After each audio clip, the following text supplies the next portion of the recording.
So yun po mga idol, no, mapagpalang gabi sa ating lahat mga idol. Howie the Hunter po no, nagbabalik. At dito po tayo naabutan ng dilim mga idol, no. At dito tayo magpapahinga.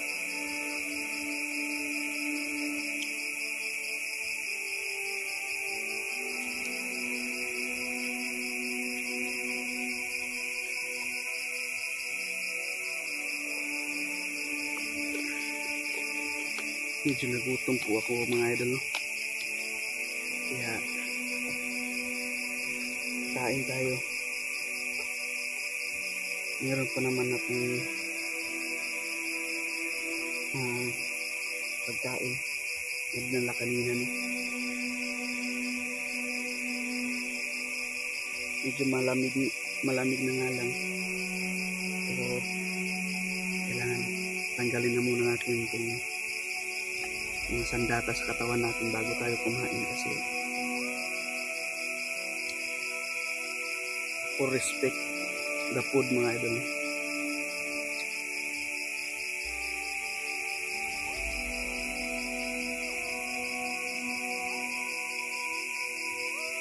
Dito po ako naabutan ng gabi mga idol, at dito po ako magpapahinga ngayon. Kasi delikado na po kung gaano pa tayo sa kapaligiran, kasi sobrang dilim po mga idol. Meron pa naman akong tinapay dito, pero mas gusto kong kumain ng kanin para mas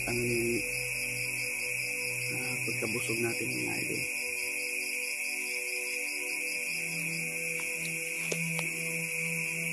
Klaro ba ako dito mga idol?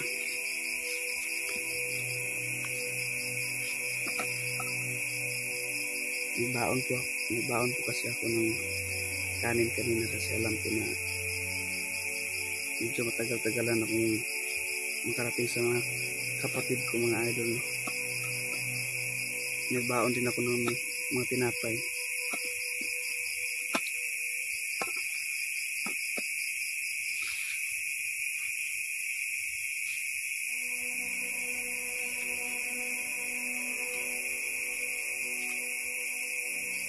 Ano,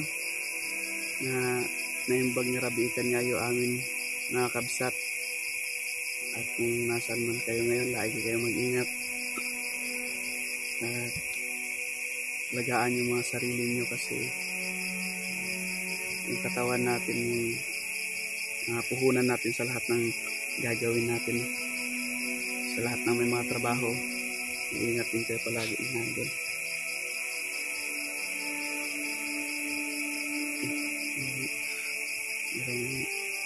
Lumilipad na Hugas muna ako ng kamay mga idol, kasi marumi yung kamay ko.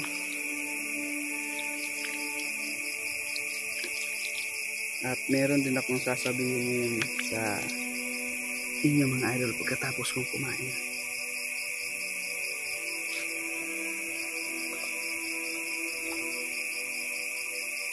Ito po yung kanin ko, tsaka yung ulam ko po mga idol is tuyo. Inihaw na tuyo. Magkamay na lang po ako mga idol, kasi wala po akong kutsara, no.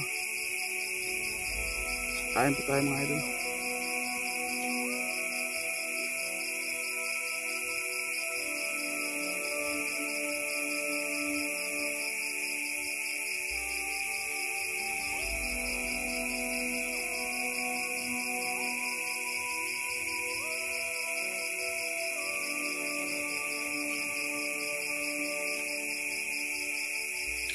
Masarap tong tuyo ulamin, kasi madali lang din lutuin mga idol.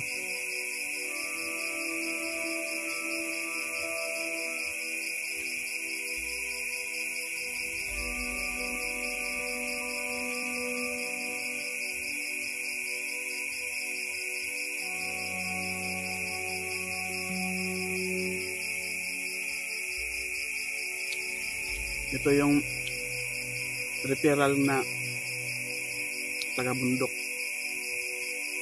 kung saan-saan kumakain.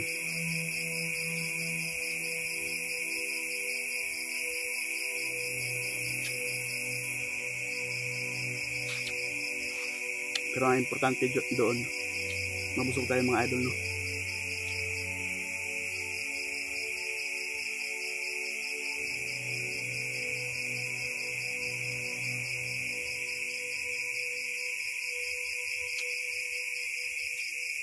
Kayo na muna yung kakausapin ko ngayon mga idol, kasi wala akong kasama eh.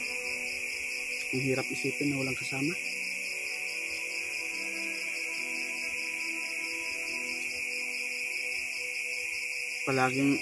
Parang palaging may kaba sa dibdib mo. Naghahalo-halo na yung iniisip mo.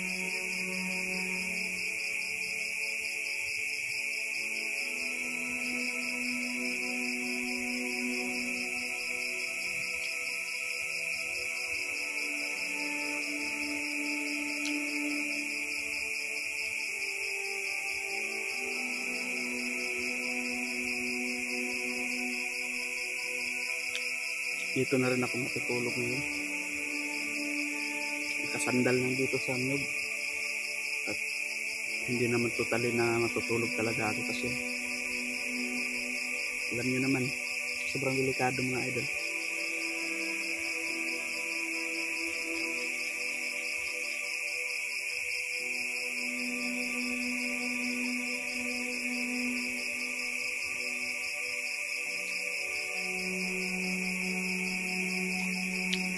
Uubusin ko lang itong kanin ko ngayon mga idol, kasi baka masira na to bukas, kasi kanina ko pa to dinala eh. Baka mapanis na bukas. Sayang naman hindi natin makain.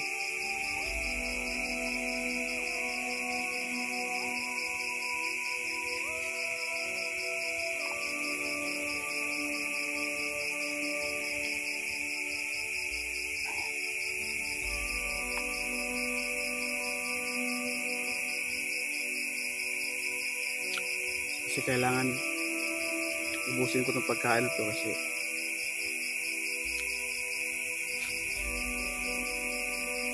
mahirap din na magsayang ng pagkain, kasi sa hirap ng panahon ngayon, sa hirap ng buhay ngayon,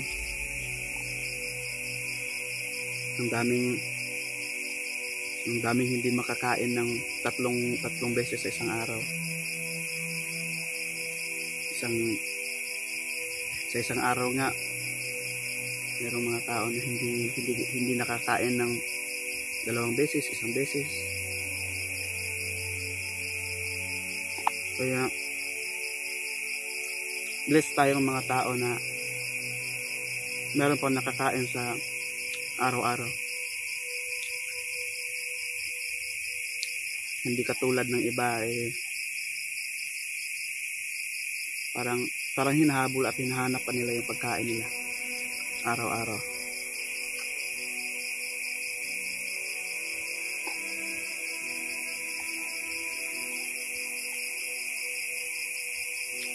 At kahit nga ako eh, hindi ko ito naranasan noon na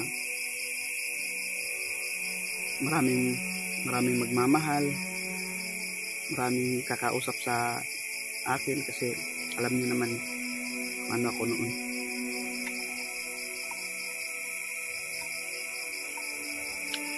Sobrang hirap na nilalayuan ka ng maraming tao, or pakiramdam mo iniiwasan ka sa lahat ng bagay.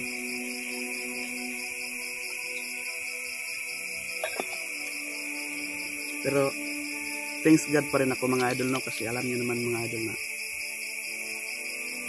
pag gagawa tayo ng mabuti is mabuti din yung kapalit for darating sa atin.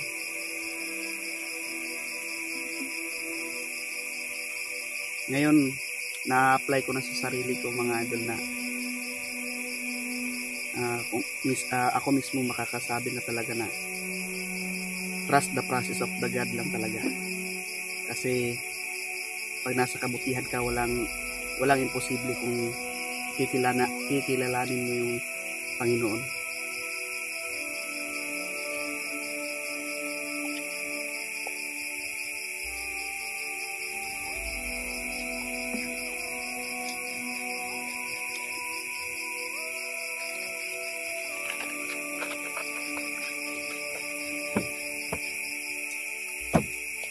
Yun po mga idol, no? Nalpasa kon mangan. Tapos na po akong kumain.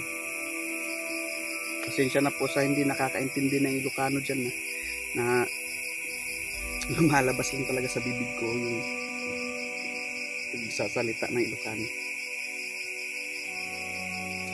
At yung isang sasabihin ko pala sa inyo mga idol is ito, kukunin ko ito.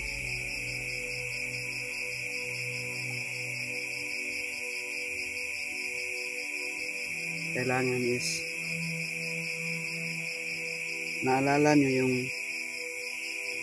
sinasabi ko na meron akong kinuha na importanteng bagay para sa sarili ko at para na rin sa mga kapatid ko, sa mga kasamahan ko. Kinuha ko na po yung mutya or anting-anting ng aking pagiging isang serpente mga idol. Nandito na po sa akin, kaya kailangan ko na itong simula ngayon, kailangan ko na itong suotin palagi kasi lalong-lalo na sa sitwasyon natin ngayon. Naalala nyo yung panahon na sinabi ko sa inyo mga idol na hahanapin ko yung katahimikan. Tinago ko na ito siya. Nilagay ko na siya sa malayong lugar na hindi basta-basta makukuha ng kahit na sino. Pero yun nga, kahit na anong gawin ko is kailangan ko pa rin na kunin at isuot ulit kasi alam niyo naman na sobrang delikado ng sitwasyon natin, lalong-lalo na yung mga kapatid natin na nangangailangan ng tulong natin. At hindi rin pwede na magpawalang imik na lang ako mga idol kasi sila din naman yung isang instrumento na ginamit ng Panginoon para tumulong sa akin at nalagay ako sa ganitong pamumuhay na naging mabuting tao ng mga idol. Kaya wala na tayong pag-aalangan pa, wala na tayong kumbaga hindi na tayo magdadalawang isip na tumulong kasi tayo mismo, ako mismo mga idol, nakakaalam na pag kailangan ng tulong ng mga kapatid ko, ng mga kasamahan ko is wala na akong ibang iisipin pa kundi tulungan agad mga idol kasi dyan ako nang galing. Napakalungkot lang isipin kasi mga idol na bakit ang dami-dami ng mga kasamaan na naghahari dito sa kalupaan mga idol. Is pwede naman sana na gumawa ng mabuti, hindi kasamaan yung gagawin. Pero ito siguro yung naging takbo ng buhay namin ng mga hunters, no? Isa din siguro kami sa mga instrumento na ginawa hindi man lang sa akin, sa lahat ng gumagawa ng kabutihan, no? Para linisin ng mga kasamaan dito sa itaas ng lupa, no?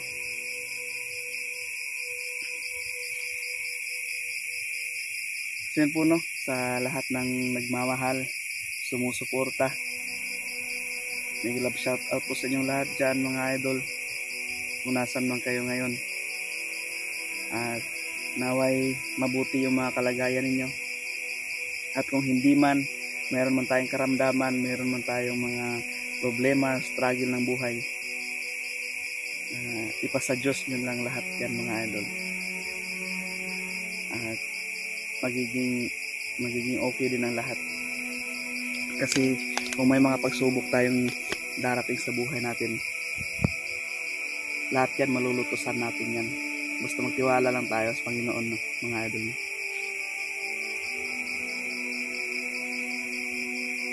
At baka sa makakita nito ng mga bandido,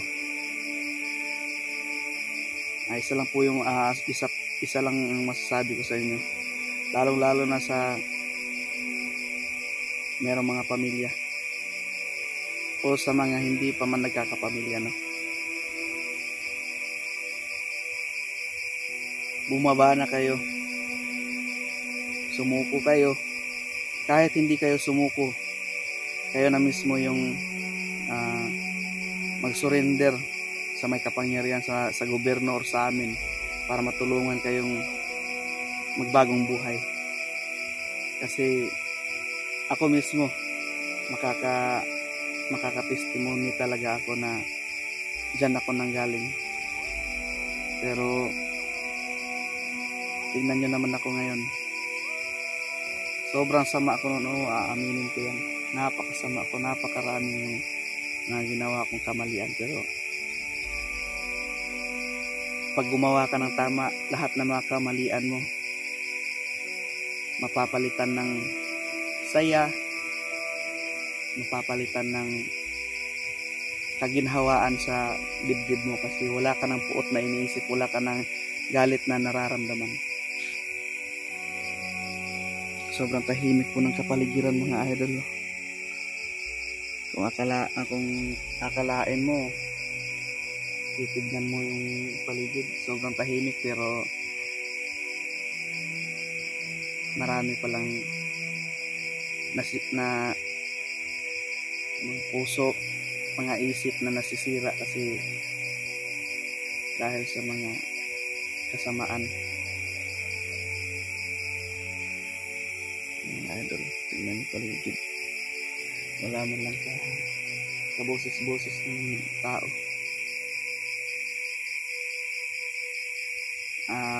Bro, dito ako ngayon sa sa may nyug. Makikita nyo man tong video na to, bro, malapit na ako sa inyo, bro. Dito lang muna ako magpapalipas ng gabi kasi delikado kung aabante ako, mga bro, no? At lalong lalo na sa iyo, bro Dodong,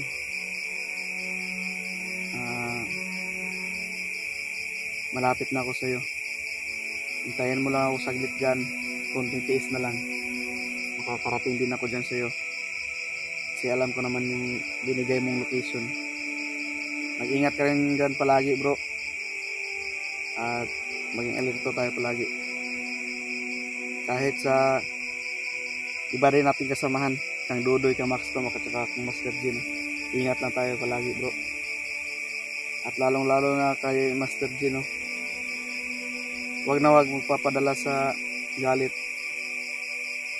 wag na wag magpapadala sa para hindi masira yung natin, galaw natin.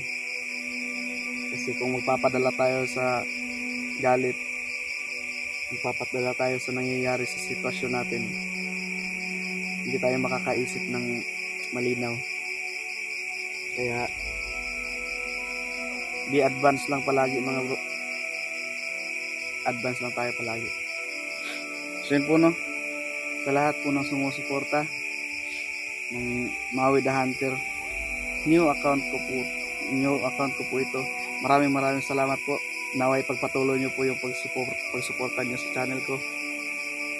At sa mga hindi pa nakasubscribe din ko, mga idol, no, okay, hihingi po ako ng konting attention. Paki-subscribe naman po yung channel ko, at saka paki-like na lang ng video para mas dumami pa yung ko, no, mga subscriber. Kahit yan lang po yung mga bagay na yan, yung simpleng bagay na ginagawa ninyo, mga idol, malaking tulong na po sa amin, lalong lalo sa akin, no, is hindi po ako Hindi po ako nag-iisip na makasahod sa YouTube, makaano-ano sa YouTube na ito na account. Ang sa akin lang na maipakita ko po sa maraming tao, lalong-lalo na sa inyo mga idol, na napamahal na rin sa akin na gumagawa ako ng kabutihan. So yun po, no, ito po si Maui the Hunter na nagsasabi sa inyo na mahal ko po kayo mga idol. Mag-ingat po tayo palagi. Huwag natin kalimutan na meron tayong Panginoon. Tawagin lang natin siya kung ano man ang ating problema na dinadaanan o sakit sa buhay. Siya lang ang tanging nakakaalam ng lahat. Kaya salute po ako sa inyo mga idol. At dito na po ako magpapahinga. Hanggang dito lang po muna ang video mga idol.